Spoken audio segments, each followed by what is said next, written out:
अस्सलाम वालेकुम नाज़रीन, तुराब अली एक दफ़ा फिर हाज़िर खिदमत है। जैसे कि आप जानते हैं कि एक दफ़ा फिर बाजार जो है खबरें ही खबरें और गर्मा गर्म। और सबसे अच्छी बात है कि पाकिस्तान के लिए जो है तो बड़ी ज़बरदस्त खबरें आ रही हैं। सबसे पहली खबर है जिसने पूरी दुनिया को हिला के रख दिया, और मैं आपको बताऊँ कि जिसमें हिंदुस्तान और यहूदियों को सबसे ज़्यादा तकलीफ हो रही है, वो सबसे बड़ी खबर आज की ये है नाज़रीन कि पाकिस्तान के जो वज़ीर आज़म है और आज जो फील्ड मार्शल है वो जा रहे हैं। ये कुछ दिन जिस दिन मैं आपसे मुखातिब हो सकता है हम निकल चुके हों या कुछ घंटे बाद वो जा रहे हैं सऊदी अरब दौरे पे।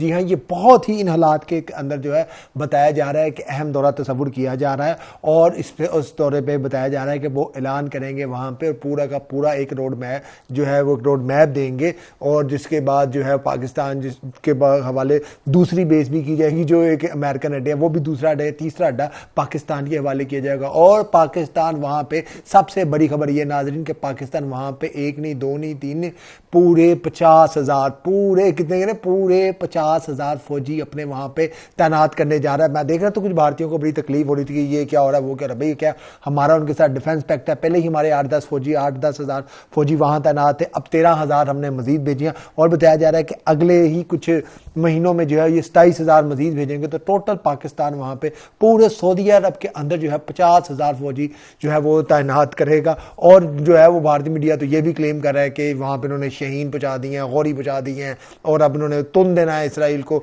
और पाकिस्तान जो है उसने एक नया हाइपरसोनिक मिसाइल का तजुर्बा कर लिया, DF-17 बता रहे हैं। पता नहीं, मैं हैरान था इनके तजुर्बा हमने जरूर किया, कहने के 400 किलोमीटर रेंज के मिसाइल का उन्होंने तजुर्बा किया, वहां से सऊदी अरब से उसको फैंटिल करेंगे। भाई हम सब कुछ करेंगे लेकिन आपको बता के थोड़ी करेंगे। और बताया जा रहा है कि सऊदी अरब जो है पाकिस्तान की मदद करेगा JF-35 तो ये सारी खबरें।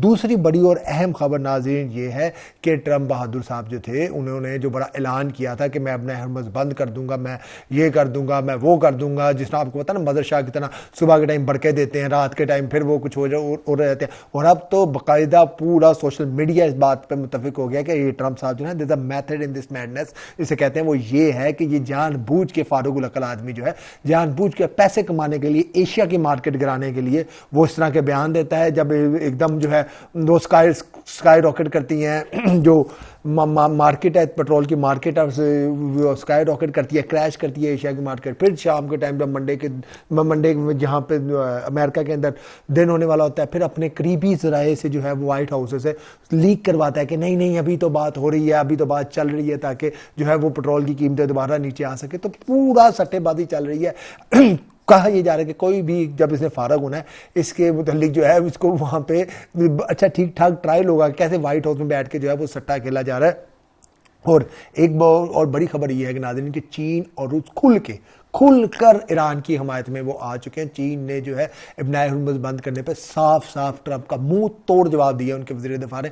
आपको पता है कि चीनी वज़ीर दिफा जो है वो ऐसे ही बड़के नहीं मारते, उनकी आदत हमारी या इंडिया की तरह नहीं है कि वो ऐसी एटम चला देंगे, ऐसी कर देंगे, ऐसी वो कर देंगे। ना दे वेरी पर्टिनेंट, बड़ा नपा तुला बोलते हैं। चीनी वज़ीर दिफा ने कहा इब्न हुर्मुज़ का पानी जो है वो तजारत चीनी जहाज़ों के लिए तजारत के लिए खुला है, और हमारे जो भी ईरान के साथ मुआहदे हम उसकी पासदारी करेंगे, वहां से हम तेल लेते जाते रहेंगे और कोई हमें रोक के दिखाए।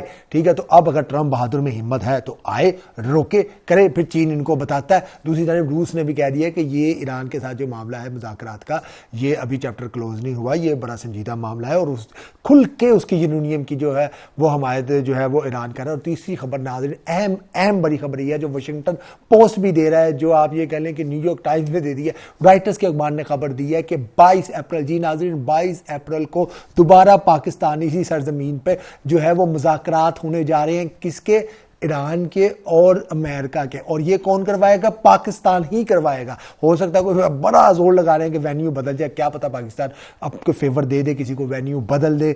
लेकिन अभी तक जो राइटर्स रिपोर्ट कर रहा है वो यही कर रहा है कि ये मुज़ाकरात पाकिस्तान में होंगे, जिसमें अब तुर्किया को भी शामिल किया जाएगा, जैसे मैंने आपको कल बताया था, जिसमें तुर्किया को भी शामिल किया जाएगा, सऊदीया को भी शामिल किया जाएगा, चीन को जो अहम शख्सियात है वो पाकिस्तान आएंगी और ये होगा। और अब मैं आपको जाके आगे ये भी बताऊंगा कि ये जो मुज़ाकरात है ये कैसे जो है ये बात बिगड़ी थी, क्या हुआ, नेतन्याहू का इसमें क्या किरदार था, कौन सी 2 डिमांडें हैं जो ईरान से मांगी जा रही हैं, यानी कि तरले किए जा रहे हैं और ईरान उस पर नहीं मान रहा नाज़रीन, मैं आपको बता रहा हूँ। अच्छा, उसके आगे एक और आज तुमने बताया ना कि खबरें और आगे ये खबर है कि ट्रंप बहादुर ने क्या किया, इन्होंने अपने ही ईसाइयों के जो पेशवा सबसे बड़े दुनिया में जो है, जिस तरह हमारे इमाम काबा है, इनके पोप है, इन्होंने पोप साहब पे हमला कर दिया। अब कहना नहीं चाहिए, अपन वो वहां पे एक इन्होंने पोस्टर लगाया जिसमें खुद को जीसस दिखा रहे हैं। अब कह रहा है नहीं, जब पूरी दुनिया से उस पर जो है ईसाई पूरी दुनिया के इसके खिलाफ हो, उन्होंने कहा ये क्या, हम बतौर मुसलमान ये सोच सकते हैं, क्योंकि हमारे लिए भी हजरत ईसा इतने ही काबिल मोहतरम है, हमारे लिए नबी है, लेकिन खुद ये देखें क्या पता नहीं अपने आप को क्या ये आदमी समझता है कि बाकायदा अपने आप को जो है वो मसीह जीसस बन के दिखा रहा है कि मैं जीसस हूं, मैं मसीहा हूं, मैं लोग ठीक कर रहा हूं। आप कह रहे हैं नहीं वो तो अपने रेड क्रॉस के लिए किया था।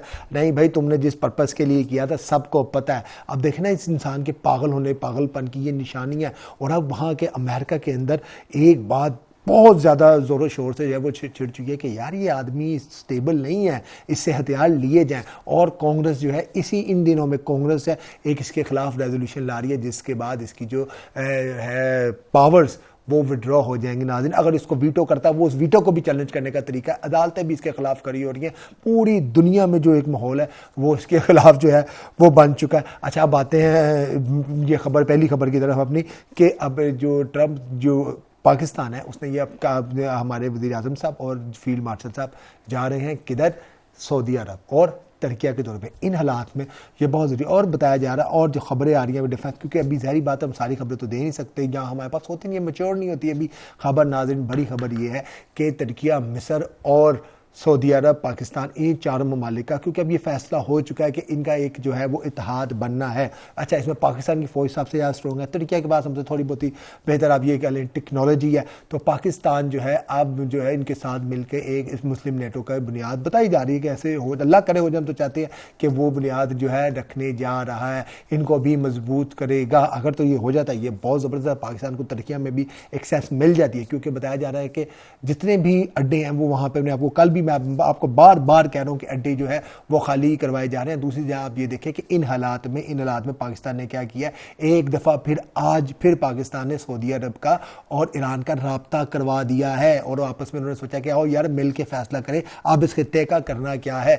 ये एक बहुत बड़ी जो है पाकिस्तान की डेवलपमेंट है कि ईरान और जो है वो सऊदी अरब का राब्ता करा दिया। दूसरी नाज़रीन अहम बड़ी खबर यह है कि कतर और सऊदी अरब और दीगर अरब ममालिक ने अमेरिका से मुंह मोड़ लिया है। वो उन्होंने कैसे मोड़ा, एक तो वो अमेरिका से जो अपने अड्डे खाली करा रहे हैं, कह रहे हैं चलो भाई बस बहुत हो गया, निकलो शाबाश सब यहाँ से। दूसरी बात यह है कि अब वो अमेरिका से असला भी नहीं खरीदेंगे, फौजी तो वो पहले नहीं ले रही, असला भी नहीं खरीदेंगे। और ये बताया जा रहा है, कुछ अकाउंट को मैं देख रहा डिफेंस के, वो ये दावा कर रहे हैं नाजरीन कि अब ये असला कहाँ से आएगा, अब ये असला चाइना से आएगा, अब ये असला यूरोप से आएगा, अब ये असला रशिया से आएगा। मतलब कि जो भी अमेरिकन के एंटी अमेरिकन ग्रुप के, एंटी अमेरिकन तो नहीं आप कह लें, लेकिन ये कि अब फ्रांस है, फ्रांस ने अपने जहाज भेजे, लेकिन अब पहली बार ये हुआ है, हमारे अरबी भाइयों को भी समझ आ रही है कि अमेरिका जो है वो कोई सेफ्टी नहीं देती है इसकी, क्योंकि आपने देखा ना कि अब जब हमले हो रहे थे तो अमेरिका यहाँ से इंटरसेप्टर निकाल के इसराइल ले गया था। तो अब उन्होंने सोच लिया कि भाई बस एनफ इज एनफ। अब क्यों आपको पता है, अब इन बेचारे अरबियों को क्या पता है कि कौन सा इंटरसेप्टर चाहिए, कौन सा जहाज चाहिए, तो इसके लिए खास एक्सपर्टीज रिक्वायर है। अब वो कौन देगा, वो सबको पता है, वो पाकिस्तान देगा। लेकिन ये एक बहुत बड़ी खबर है और मैं तो बहुत खुश हूँ उससे कि नहीं अमेरिकी अड्डे खाली हो रहे हैं। दूसरी तीसरी बेस जो है वो सऊदी अरब खाली करा के जो है वो पाकिस्तान के हवाले कर रहा है, और भारतीय मीडिया ये क्लेम कर रहा है, और भारतीय मीडिया का होना भी चाहिए कि JF-35, जी हाँ नाजरीन, JF-35 जो तैयारा है, जिसे F-35 के मुकाबले का जहाज समझा जाता है, वो सऊदी अरब ने चाइना से कोई बात की या कोई डील की है जून के अंदर या 14 अगस्त से पहले, जी नाज़रीन 14 अगस्त से पहले ये तैयारा पाकिस्तान को जो है वो मसूल हो जाएगा। तो देखें ये एक बड़ी ज़बरदस्त। दूसरी जानिब खबर आती है नाज़रीन अब ये इब्न हर्मुज़ की।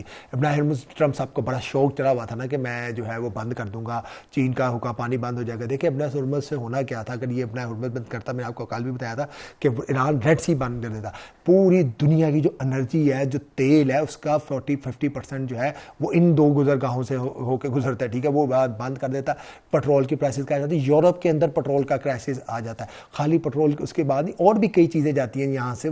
ट्रम्प बहादुर कहते हैं बंद कर दूंगा, चाइना ने कहा तुम करके दिखाओ हम तो बताते हैं, रूस ने भी खुल के कह दिया कि ईरान को कोई आप अहमी अकेला ना समझे, उसके यूरेनियम का मामला हम तय करेंगे। यानी कि जो अमेरिका बहादुर कह रहा है, जो ट्रंप कह रहा है कि मैं यूरेनियम एक्सट्रैक्ट कर लूँगा, कुछ नहीं करेगा ना उन्होंने इसे देना। अच्छा मैं आपको बताऊँ ये बात उसने बिगड़ी कहाँ पे थी, ये बात रोज़ मतलब एक सबको पता चल चुकी है कि ये बात इस तरीके से बिगड़ी थी। नाज़रीन तकरीबन आप देखना जो ईरानी सदर का ट्वीट है उसने कहा तकरीबन सब टर्न हो गया था, एंड पे एकदम ऐसा क्या हुआ है कि अमेरिकन ने ऐसी फजूल किस्म की वहाँ पे मुतालबात रख दिए, 99% मुतालबात जो है वो हो चुके थे, मतलब उस पर दोनों पार्टियां मुतफिक थी। लेकिन हुआ ये था नाजरीन के जो जिसका नाम आप जानते हैं ना, हम नेतन्याहू, उसको बड़ी तकलीफ हो रही थी कि ये हो क्यों रहा है।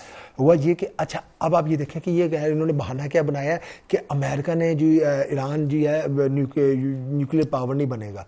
मैं कल बताया था अव्वल तो तुम लोग जंग हारे हुए, तुम कैसे शर्तें रख सकते हो। दूसरा ईरान को न्यूक्लियर पावर, ईरान खुद कह रहा है, मैं उनकी इस फिलॉसफी से बिल्कुल एग्री नहीं करता कि ईरान को जो है वो न्यूक्लियर पावर नहीं बनना चाहिए, बनना चाहिए। इवन अमेरिकी थिंक टैंक कह रहे हैं कि ईरान के पास इतनी कैपेसिटी है कि वो आराम से 6 से 10 एटम बम बना सकता है, और क्या पता उसने बना भी लिए हो, वो आने वाले दिनों में क्या पता कुछ कर भी दे ऐसा। लेकिन ईरान ने कह दिया, उसके फतवे में आए हुए हैं, वो कह रहे हैं कि नहीं भाई हमने नहीं बनना, और एटम बम बनाए बगैर उन्होंने 2 सुपर पावर्स को शिकस्त दे दी है, क्योंकि इसराइल जो भी है तो टेक्नोलॉजी में सुपर पावर। आप ये देखें अमेरिका बहादुर जंग हार गया, अपना हॉर्मुज़ उन्होंने बंद कर दिया, दुनिया की मईशत को उन्होंने चोक कर लिया, कंट्रोल कर लिया। उन्हें क्या जरूरत पड़ी है, उन्होंने they have establish theirself as a super power, why are they, मतलब कि उनको अब क्या जरूरत पड़ी, अगर वो बना लें तो बहुत अच्छी बात है। अच्छा अभी इन्होंने कहा है वहां पे जो असल बात ये नाज़रीन, ये उनके पास गया, उन्होंने कहा तुम पहले अपना हॉर्मुज़ खोल दो, यहाँ पे जो भी आपने हटा लो और आने जाने दो, हमारे अंदर जहाज़ों को घुसने दो। अब वो देख रहे हैं तुम पागल हो। अब काली बाप से आपको पता है जबरदस्त किस्म के, पूरी दुनिया उनके मानिए जिस किस्म का वो बंदा हार्ड नेगोशिएटर है, उसने कहा तुम कौन सी दुनिया में रहते हो, कहां से आए हो तुम। दूसरा इन्होंने कहा कि आप अपने मिसाइलों की रेंज कम कर दें। और भाई वो क्यों कम कर दें अपने मिसाइलों की रेंज, ताकि इसराइल ने मार था कि अमरीकी 16-18 के करीब जो एजेंसियां हैं, जो मीडिया की रिपोर्ट्स आ रही हैं, वो अब भी इस बात पे जो है वो खबर दे रही है कि ईरान के पास इस हालत में भी नाजरीन कम कुछ नहीं तो कुछ नहीं 15,000 के करीब बैलिस्टिक मिसाइल पड़े हैं, फतेह 4 टाइप इस तरह के खतरनाक तरीन मिसाइल पड़े हैं, और ठीक है, और 50,000 के करीब ड्रोन उनके पास जो है वो शाही ड्रोन अभी भी मौजूद है। तो उनको आप उनसे कैसे लड़ोगे। और ये कह रहे हैं हम अपना हॉर्मुज़ के अंदर घुस जाएंगे, वो तो कह रहे हैं कि तुम एक बार अपना ये जेराल्ड फोल्ड और जो इब्राहिम लिंकन है ले के हम इसको बताते हैं। पहले तो इतने दूर से 300 किलोमीटर दूर थे तो उन्होंने मार दिया था। अगर ये आ जाते हैं अपना हॉर्मुज़ के अंदर तो वो ईरान के लिए मेरे ख्याल है 10 मिनटों का खेल है उसको डुबोना।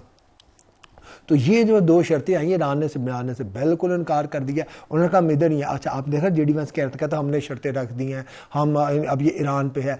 अब हुआ ये है, इसके बाद पूरी दुनिया ने स्टैंड लिया। आप ये देखें कि पोप जैसा बंदा जो है जिसका ट्रम्प मजाक उड़ा रहा है, वो ईरान के साथ खड़ा हो चुका है। उसने ईरान के हक में बयान दिया, कहा मैं नहीं डरता ट्रम्प से और इसके जितने भी गमाशके हैं इसकी पूरी कमीना से, अमेरिकी इंतजामिया से, जाओ जो होता है कर लो, ठीक है। और ट्रम्प जहाँ होता है मजाक उड़ा रहा है अपने ही मजहब का, किस किस्म का आदमी है। तो वो तक जो है वो खड़ा हो चुका है उसके ईरान के हक में, और वो कह रहा है बिल्कुल ठीक है, ईरान के ये बंद होना चाहिए जंग, इनको बिल्कुल जो है वो जंग की जो है वो इजाज़त नहीं देनी चाहिए। तो आप इसी से अंदाज़ा लगा सकते हैं कि ट्रम्प बहादुर जो है वो किस कैफियत से जो है बेचारा वो इस टाइम गुजर रहा है। चीन इसके ऊपर चढ़ा हुआ है, रूस इसके ऊपर चढ़ा हुआ है, यूरोप इसका साथ छोड़ चुका है। हंगरी के अंदर जिस बंदे को ये सपोर्ट कर रहे थे वो बंदा बुरे तरीके से शिकस्त खा गया। पूरी दुनिया में एक लहर है जिसके मतलब ये कि नफरत है सिर्फ ट्रम्प के खिलाफ, और तो मुझे जो है वो कुछ जो है नज़र नहीं आ रहा। पूरी तरीके से ये लोग मशरिक़ के वस्ता में पिट रहे हैं। और अब देखें आने वाले दिनों में अब मज़ीद कौन सी कोई नई बेवकूफ़ी करता है। मुझे तो ऐसे लगता है कि ये जो है वो करेगा। अगर इसने की नाज़रीन तो मैं आपको बताऊं ईरान ने क्या करना है, उसने साफ कह दिया, उसने कहा अगर हमारी तजारत बंद होगी तो हम खलीज में किसी की तजारत नहीं होने देंगे। यानी कि सऊदी अरब, कतर, दुबई, नेम जितने भी इनके 10-12 खलीज के मुल्क हैं, ईरान, सब की वो बंद कर देगा। खाली तेल की नहीं, पूरी तजारत। क्या तुमने यहाँ पे 50 करोड़ आबादी है, उसको भूखा मारना है, क्या करना है। अब वो खुद सोच रहे हैं, वो अब तो हौदर में कह रहे हैं यार तू तेरी मेहनत, तू मदद ना कर हमारी। अब तो खलीजी ममालिक ये कहने पे आ गए, लेकिन ईरान ने साफ साफ कह दिया अगर इन्होंने हमारे जो है साथी इत्तेहादियों के जहाज़ों को रोका या इन्होंने बंद करने की कोशिश की, उन्होंने कहा खलीज से फिर किसी का जहाज़ नहीं गुजरेगा। नाज़रीन देखिए, अब मेरा ख्याल है कि ट्रम्प साहब की तबीयत जो है वो साफ़ कर दी है काफ़ी। चाइना ने, रूस ने, जिन्होंने उन्होंने खुल के बयान दिया, उन्होंने कहा हम देंगे ईरान को तैयार, जो तय कर लो। तो मुझे से लगता है नाज़रीन कि ये अब जो है दुनिया जो है 22 तारीख तक सैनिटी की तरफ वापस आ जाएगी और इसमें पाकिस्तान का अहम किरदार होगा।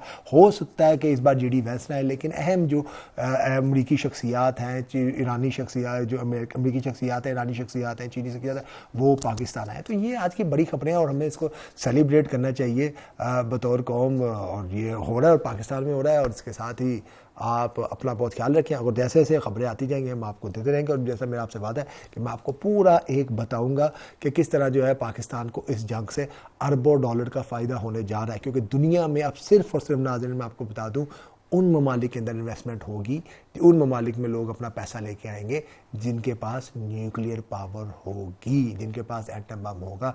ये एक अनरिटन एग्रीमेंट है, एक अनरिटन अंडरस्टैंडिंग है और ये हो चुकी है।